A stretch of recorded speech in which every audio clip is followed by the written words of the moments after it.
বহু বিবাহ যে বিষয়টি, এটা ইসলাম বৈধ করে এবং ইসলামের মধ্যে কোরআনের মধ্যে স্পষ্টভাবে আয়াত আছে।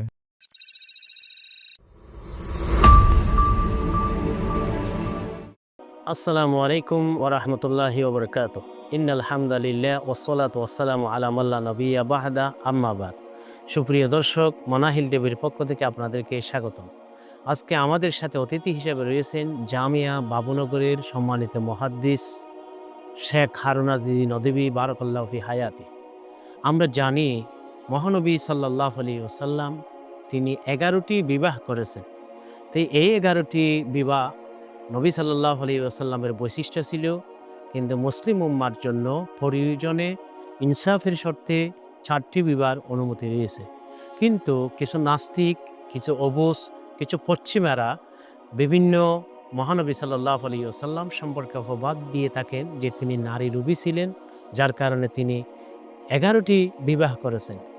আসলে তাদের এই অপবাদ ইসলাম কি বলে? প্লিজ।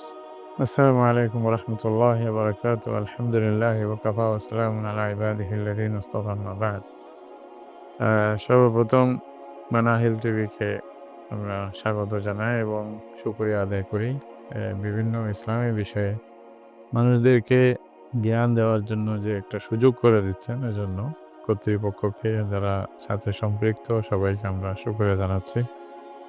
আর যে বিষয়টি আমাকে জিজ্ঞাসা করা হলো, বিষয়টি হলো এটা এক হিসাবে বর্তমানে আমরা যারা শিক্ষিত লোক কিছু না কিছু সবাই জানি এবং যারা ইংরেজি শিক্ষিত, জেনারেল শিক্ষিত যারা আছে, তাদের মধ্যে অনেকে হয়তো পুরোপুরি বুঝেন না।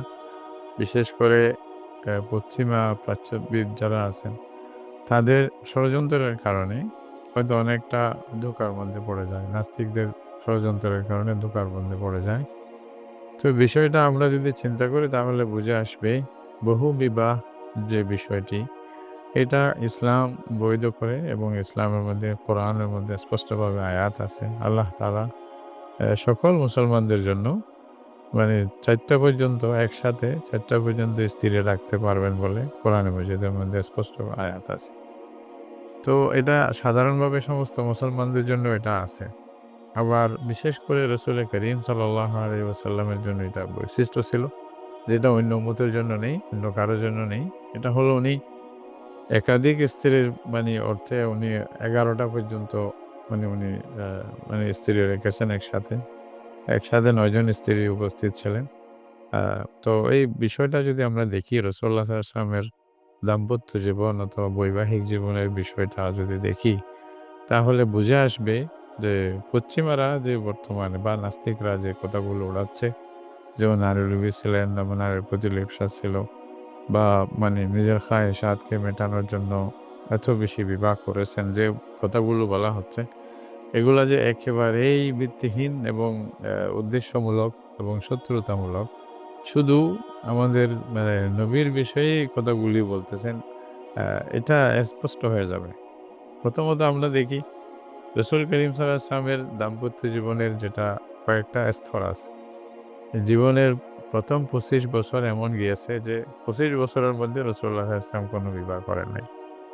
আর অথচ আরব দেশের যে একটা নিয়ম ছিল, বাল্যকাল থেকেই তারা বিবাহকে পছন্দ করতেন এবং যৌবন পদার্পণ করার সাথে সাথেই বেশি, বেশি বিবাহ করা, বেশি নারী ভোগ করা ইত্যাদিটাকে গর্বেও মনে করতেন। সেইরকম পরিবেশে রাসূল করিম সাল্লাল্লাহু আলাইহি ওয়াসাল্লাম লালিত-পালিত হচ্ছেন, যৌবনকালে পদার্পণ করতেছেন। অথচ উনি ২৫ বছর পর্যন্ত কোনো বিবাহ করেন নাই এবং ২৫ বছর পর্যন্ত যে জীবন তাদের সামনে কাটিয়েছেন মুশরিকিনদের সামনে, তো কেউ রাসূলুল্লাহ সাল্লাল্লাহু আলাইহি ওয়াসাল্লামের জীবনের উপরে একটা শব্দ পর্যন্ত মানে আনতে পারেনি এবং পারবেও না। উইলিয়াম মিওর এই কথাটি স্পষ্ট করে বলছেন যে রাসূলুল্লাহ যখন মদিনা মক্কা শরীফে বিবাহ পূর্ব জীবনে উনি কোনো পাপ করেছেন বলে কেউ কোনো প্রমাণ দিতে পারবে না। উনার জীবন তখনও নিষ্পাপ ছিল। এটা স্পষ্টভাবে উনারাও বলছেন, অন্যরাও স্বীকার করেছেন। ২৫ বছর পরে প্রথম বিবাহ হচ্ছে একজন বয়স্ক ৪০ বছর বয়স্কা মহিলা হযরত খাদিজাতুল কুবরা রাদিয়াল্লাহু তাআলা আনহা, যিনি রাসূল করিম সাল্লাল্লাহু আলাইহি ওয়াসাল্লাম থেকে ১৫ বছর বড়। তাহলে যদি নাউজুবিল্লাহ নারীর লিপ্সা থাকতো, নারী মানে ভোগের এরকম মানে আসক্তি থাকতো নাউজুবিল্লাহ, যা ওরা বলতেছে, তাহলে উনি কি মানে সুন্দর মানে সুদর্শন পুরুষ ছিলেন না? যা উনি কি নারী পাইতেন না? উনি চাইলে তো মানে এরকম হাজার নারী ওনার পিছনে মানে পাগল হওয়ার জন্য সবাই তো প্রস্তুত ছিল এবং ওনার জন্য অসুবিধাও ছিল না। কিন্তু তারপরেও একজন বয়স্ক যার ২ বার বিবাহ হয়েছে, এর পূর্বে ওনার ছেলেমেয়েরা ছিল। রাসূলুল্লাহ সাল্লাল্লাহু আলাইহি ওয়াসাল্লাম হযরত খদিজাকে বিবাহ করলেন। এখান থেকেই প্রমাণ হয় যে ওনার মধ্যে নারী লিপ্সা ছিল না, নারী ভোগের কোনো চিন্তা ছিল না। এবং ওই বিবাহের মধ্যে ২৫ বছর রাসূলুল্লাহ সাল্লাল্লাহু আলাইহি ওয়াসাল্লাম আরও কাটাইছেন। তাহলে ২৫ থেকে ২৫ ৫০ বছর। তো এই ২৫ বছরে অন্য কোনো নারী গ্রহণ করেন নাই। যতদিন হযরত খাদিজা ছিলেন, রাসূলুল্লাহ সাল্লাল্লাহু আলাইহি ওয়াসাল্লামের সব মানে ছেলে-মেয়ে উনার থেকে শুধু একজন মারিয়া কিবতিয়া থেকে ছিলেন। মানে ওটা মদিনা শরীফে যাওয়ার পরে। তাহলে এই ৫০ বছর গেল একটা মানে স্ত্রীকে নিয়ে, তাও আবার বিধবা। ৫০ বছরে যখন রাসূলুল্লাহ সাল্লাল্লাহু আলাইহি ওয়াসাল্লাম ৫০ বছর হয়েছে, হযরত খাদিজা রাদিয়াল্লাহু তাআলা আনহা যখন ইন্তেকাল করলেন আমুল হুজুরের মধ্যে, তখন রাসূলুল্লাহ সাল্লাল্লাহু আলাইহি ওয়াসাল্লাম চিন্তা করলেন বা বিশেষ করে হযরত খাদিজার বোন খাওলা, উনি চাইলেন যে রাসূলুল্লাহকে আরেকটা মানে স্ত্রী গ্রহণ করার জন্য। তো ১ম উনি হযরত আবু বকর সিদ্দিক রাদিয়াল্লাহু আনহুর ঘরে গিয়া হযরত আয়েশার ব্যাপারে জানতে পারলেন যে কেউ হযরত আয়েশাকে মানে প্রস্তাব দিয়েছিল। তো ওই প্রস্তাবটা এখনো পুরোপুরি কথা পাকাপাকি হয় নাই। হ্যাঁ, না হয় নাই। যখন হযরত খাওলা মানে প্রস্তাব দিলেন রাসূলুল্লাহ সাল্লাল্লাহু আলাইহি ওয়াসাল্লামের জন্য হযরত আয়েশার ব্যাপারে, তখন আবু বকর সিদ্দিক রাদিয়াল্লাহু আনহু বললেন, একটা কথা চলতেছে ওইটা আগে দেখি।" তো ওদের কাছে গিয়া জবাব নিয়ে আসলেন। উনারা বললেন কি, "না হবে না, ওর মা রাজি না।" তারপরে তখন আবু বকর সিদ্দিক রাদিয়াল্লাহু আনহু বললেন, "হযরত খাওলা যেটা প্রস্তাব দিয়েছেন রাসূলুল্লাহ সাল্লাল্লাহু আলাইহি ওয়াসাল্লামের জন্য, বলছে আমরা এগ্রি আছি, রাজি আছি।" তো রাসূলুল্লাহ সাল্লাল্লাহু আলাইহি ওয়াসাল্লামকে যখন হযরত খাওলা বললেন যে হযরত আয়েশার ব্যাপারে, উনি ছোট। তো রাসূলুল্লাহ বললেন যে, "এখন তো ঠিক আছে আয়েশার ব্যাপারে যাও বলতেছো, কিন্তু আমার মান লিবেনাতি মুহাম্মাদ।" এই লোকটা কথা বলছে যে, "আমার ছোট মেয়েরা আছে, মানে বাচ্চারা আছে, এদের জন্য কে থাকবে? ওদেরকে দেখাশোনা কে করবে? উনিও তো ছোট তো পারবে না।" এটা শুনে হযরত সৌদা রাদিয়াল্লাহু তাআলা আনহার সাথে আবার বিবাহ বন্ধনে আবদ্ধ হলেন। উনার সাথে আরো ৪ বছর কাটালেন। তাহলে হিসেবে রাসূলুল্লাহর প্রায় ৫৬ বছর চলে গেল। তারপরে গিয়া রাসূলুল্লাহ সাল্লাল্লাহু আলাইহি ওয়াসাল্লাম হযরত আয়েশাকে মানে রাগদের মধ্যে আনলেন। এরপরে তো মক্কি জীবন শেষ হয়ে মদিনা শরীফ চলে গেলেন। এরপরে হযরত মানে আয়েশাকে নিয়ে যাওয়ার পরে মানে মদিনা শরীফে বাকি স্ত্রীগুলা আসছেন রাসূলুল্লাহর জীবনে। এটা হলো মারহালা। এখন মানে যদি বলা হয় নারী লিপ্সা ছিল, তাহলে রাসূলুল্লাহ চাইলে তো আরো বেশি করতে পারতেন। কিন্তু ২-১ টা কথা এটা বলতে হয়, এটা এজন্যই একজন লোক মানে একজন এই যে অমুসলিম আরকি খ্রিস্টান নাস্তিকদের মতো মুস্তাশরিকিনের প্রাচ্যবিদের একজন আলেমকে জিজ্ঞাসা করছে। বলছে, "আপনারা এমন এক মানে জনকে কিভাবে সম্মান করেন, যিনি ৯ টা স্ত্রী একসাথে রাখেন?" তো উনি বললেন যে, "তোমাকে যদি আমি যুক্তি দেই বা কোরআন হাদিস বুঝাই তাহলে তো বুঝবা না।" তুমি বলে যে, "আচ্ছা তাওরাতের নবীদের কি তুমি মানো?" বলছে যে, "মানি।" তো যদি মানো তাহলে তাওরাতের মধ্যে হযরত দাউদ আলাইহিস সালামের স্ত্রী ছিল ৯৯ জন। এভাবে হযরত সুলাইমান আলাইহিস সালামের স্ত্রী ছিল ৩০০ জন এবং বান্দী ছিল মানে ৭০০ জন। তো ওইটাকে কেমনে তোমরা এহতেরাম করো? কেমনে সম্মান করো? এইটা বলার পরে সে চুপ হয়ে গেছে। তো আসলে এটা বহুবিবাহ যেটা যাদেরকে আল্লাহ তৌফিক দিছে, যে সুযোগ আছে, করতে পারবে আর শক্তি থাকলে করতে পারবে। আর সবচেয়ে বড় কথা হলো বহুবিবাহের মধ্যে একটা শর্ত হলো তাদের প্রতি যেন হয়, কি বলে যে ইনসাফ হয়। মানে মানে তাদের প্রতি যেন অন্যায় না হয়। সবার প্রতি ইনসাফ কায়েম করা এটা রাসূলুল্লাহ সাল্লাল্লাহু আলাইহি ওয়াসাল্লামের পক্ষে মানে সম্ভবও ছিল। আল্লাহ রাসূল করেও গেছেন। সবাইকে সমানভাবে যার যেটা প্রাপ্য ওইটা দিয়ে গেছেন। রাসূলুল্লাহ সাল্লাল্লাহু আলাইহি ওয়াসাল্লামের স্ত্রীদের মধ্যে সবাই ছিলেন বিধবা।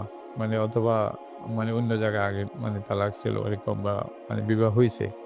তো ঐরকম মানে শুধু একজন হযরত আয়েশা কুমারী ছিলেন, আর কেউ না। এখানেও তো বুঝে আসে যদি নারী মানে ভোগের চিন্তা ভাবনা থাকতো, এরকম আসক্তি থাকতো নাউজুবিল্লাহ, তাহলে উনি সুন্দর কুমারী নারীদেরকে বিয়ে করতেন আরো বেশি করে। আর যেটা হাদিসের মধ্যে আছে আল্লাহ রাসূলের মধ্যে মানে ১১৫ রাওয়ায়াতের মধ্যে আছে, কোন রাওয়ায়াতের মধ্যে ৪০ জন। ৪০ জন মানে জান্নাতি পুরুষের শক্তি ছিল। যেটা সহিহ রাওয়ায়াতের মধ্যে পাওয়া যায়। তো ৪০ জন নারী মানে জান্নাতি পুরুষের শক্তি যদি বলা হয়, তাহলে একজন জান্নাতি পুরুষের যে শক্তি মানে দুনিয়ার মধ্যে ১,০০০ জনের সমান, শক্তির সমান শারীরিকভাবে। তাহলে সেই হিসাবে যদি বিয়ে করতেন তো ৪,৫০০ বিয়ে করা দরকার ছিল। তারা যা বলতেছে। মানে তো এগুলা উদ্দেশ্যপ্রণোদিতভাবে বলা হয়। আর রাসূলুল্লাহ সাল্লাল্লাহু আলাইহি ওয়াসাল্লাম যে বহু বিবাহের বিভিন্ন কারণ আছে ইসলামের মধ্যে। একটা সামাজিক কারণ আছে, ধর্মীয় কারণ আছে, রাজনৈতিক কারণ আছে। সামাজিক মানে যেমন নাকি অনেক সময় বিধবাকে বিবাহ করা, এটা একটা খারাপ মনে করা হতো আরব দেশে। তাদের একেবারে অবহেলিত ছিল। তো রাসূলুল্লাহ সাল্লাল্লাহু আলাইহি ওয়াসাল্লাম চাইলেন তাদেরকে সামাজিকভাবে প্রতিষ্ঠা দিতে এবং আশ্রয় দিতে। তাদের একটা যেন মানে সম্মান থাকে সমাজের মধ্যে। তারাও মানুষ হিসেবে বসবাস করতে পারে। এটা নিজে আমল করে দেখাইলেন। এরকমভাবে রাজনৈতিকভাবে বিভিন্ন গোত্রের লোকেরা যারা মুসলমান হইছে, বিভিন্ন গোত্রদের সাথে সম্পর্ক বাড়ানোর জন্য রাজনৈতিকভাবে যেন সবার সাথে ঐক্য বজায় থাকে। রাসূলুল্লাহ সাল্লাল্লাহু আলাইহি ওয়াসাল্লাম বিবাহের মাধ্যমে এটাও করছেন।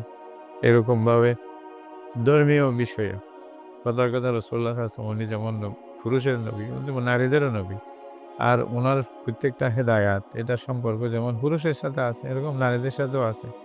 নারীরা অনেক সময় এমন কিছু বিষয় থাকে যেটা নারীদের থেকে গ্রহণ করা পছন্দ করেন, স্বাচ্ছন্দ্য বোধ করেন। তো সুতরাং তো এমনভাবে রাসূলুল্লাহ একজন নারীর দ্বারা সম্ভব হতো না। তাহলে সব বেশ কিছু যদি নারী থাকে, তাহলে উনারা যে যেটা জানে রাসূলুল্লাহ সাল্লাল্লাহু আলাইহি ওয়াসাল্লামের বিষয়গুলো নারীদের উম্মতের নারীদের কাছে পৌঁছাবে। আমরা হযরত আয়েশা রাদিয়াল্লাহু আনহার কথা যদি দেখি, ২,২১০ টি হাদিস উম্মত খালি হযরত আয়েশার মাধ্যমে পাইছে। যদি হযরত আয়েশা না হতেন এগুলো মানে উম্মত মাহরুম হয়ে যেত। এরকমভাবে হযরত উম্মে সালামা রাদিয়াল্লাহু তাআলা আনহা থেকে প্রায় ৪০০ হাদিস উম্মত পাইছে। এরকমভাবে হযরত আয়েশার যে শাগিরিদ এরা মানে হাজারের কাছাকাছি শাগিরিদ হযরত আয়েশার ছিল। যারা হযরত আয়েশা থেকে হাদিস নিচ্ছে বা শুনছে। উনার মানে শাগিরিদ থেকে শুনছে এভাবে দেখলে। হযরত উম্মে সালামা রাদিয়াল্লাহু তাআলা আনহার ফাতাওয়াগুলি জমা করলে ইবনুল কাইয়্যিম রাহমাতুল্লাহ আলাইহি বলতেছেন, ও যে বড় খণ্ড হয়ে যেত এরকমভাবে আছে। তাহলে এই বিষয়গুলো সবাইকে জানাই দেওয়ার জন্য এটাও একটা প্রয়োজন ছিল। ওরা যেন রাসূলুল্লাহ সাল্লাল্লাহু আলাইহি ওয়াসাল্লামের মানে প্রত্যেকটা দিন রাতের অন্ধকারে কি করেন এটা যেন আল্লাহ তাআলা ২২ টা চোখ লাগাই দিয়েছেন নবীর পিছনে। ওইটা যেন রাসূলুল্লাহ সাল্লাল্লাহু আলাইহি ওয়াসাল্লাম প্রত্যেকটা জিনিস ওনাদেরকে বলতে পারে। তো এই সমস্ত বিভিন্ন কারণে রাসূলুল্লাহ সাল্লাল্লাহু আলাইহি ওয়াসাল্লামের বহুবিবাহ এটা ছিল। মূলত নারী লিপ্সা বা ইত্যাদি নাউজুবিল্লাহ এরকম কোনো উদ্দেশ্য হয়েছিল। এটা হইলে তো ভরা যৌবনে করতেন। জি, জাযাকাল্লাহ। ধন্যবাদ সম্মানিত অতিথি শেখ হারুন আজিজ নদভী বারাকাল্লাহু ফি হায়াতি। তিনি চমৎকার আলোচনা করেছেন রসুল সাল্লাল্লাহু আলাইহি ওয়াসাল্লামের বহু বিবাহ নিয়ে। এটা আসলে মহানবী সাল্লাল্লাহু আলাইহি ওয়াসাল্লাম এক কথায় দ্বীনের খাতিরে তিনি বহু বিবাহ করেছেন এবং দ্বীন প্রচারের জন্য যে অনেক কিছু দরকার, যে ১১ জন বিবি যেন মহানবী সাল্লাল্লাহু আলাইহি ওয়াসাল্লামের দৈনন্দিন জীবনের খুঁটিনাটি বিষয়গুলি আমাদেরকে বর্ণনা করতে পারেন, সেই জন্য তিনি বিবাহ করেছেন। আর যদি তিনি নারী লোভী হতেন তাহলে তিনি সব কুমারীকেই বিয়ে করতেন। বরং দেখা যায় সবগুলি বিধবাই ছিল, শুধুমাত্র একজন কুমারী ছিল, তিনিও কম বয়সে বিবাহিত হয়েছে।